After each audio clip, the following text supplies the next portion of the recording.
Okay, so I've noticed that my Garmin app has reduced my fitness age to 53. So previously it was telling me 53.5, 53 and a half has been my sort of my biological age, if you like. So my age measured in years is 59, but my fitness age, according to Garmin, is 53 now. And it's saying that I can target 51.5, 51 and a half. So I can conceivably get a year and a half younger. I don't know if I can get any younger than that in, as measured by Garmin. I keep repeating. If I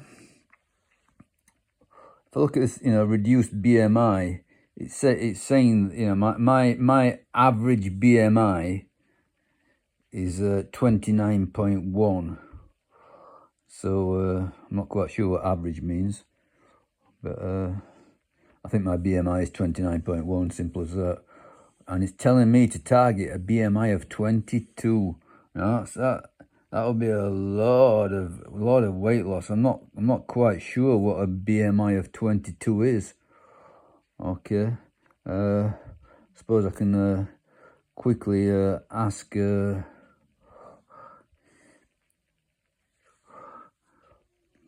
AI.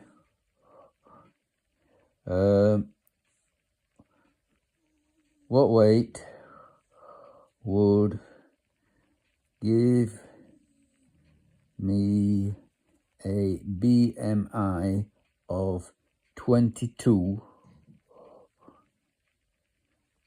at 170 centimeters height? I think that's the question, isn't it? That's what will get me the answer. Okay, I'm sure it'll go around the houses. It could tell me probably in about half a millisecond if it wanted to, I imagine. Okay, you will need to weigh 63.6 kilos. I just cannot imagine myself at 63.6 kilos, honestly. Yeah, so to achieve a BMI of 22, which Garmin is telling me that if I had a BMI of 22, I would have a fitness age of 51 and a half. So I'd be sort of like 7.5 years under my actual age. Yeah. All that. So the premise for that is to weigh just under 64 kilos. Yeah. Which would mean something like a 20 kilo weight loss. Jesus. Now we're cutting forever. But I can believe it actually, though. I do, but I can believe it. I'm not saying it's wrong. But I just find it, mentally difficult to believe that I could shift 20 kilos. Not that I couldn't shift the weight, but to actually, what would I be like at 63.6 kilos? What would I look like? What would I feel like? I'd be an utterly different person. I find it difficult to imagine. Yeah, I can well imagine. I would not argue that is not the right thing to do, from the perspective of longevity, from the perspective of being in the best healthy condition that I can attain. Yeah, that amount of weight loss. Okay. Yeah, it's food for thought, isn't it? Food for thought, definitely. Okay, not much food to eat though. Yeah. So I'll definitely, I can't fool myself. I can't lie to myself. That is a sort of perspective I've got to have going forward. This is no longer the fun and games of piling on loads of body weight to lift massive weights. That ship has sailed long ago, and that's not a recipe for anything good. So we will carry on cutting. Very, very slow process so far.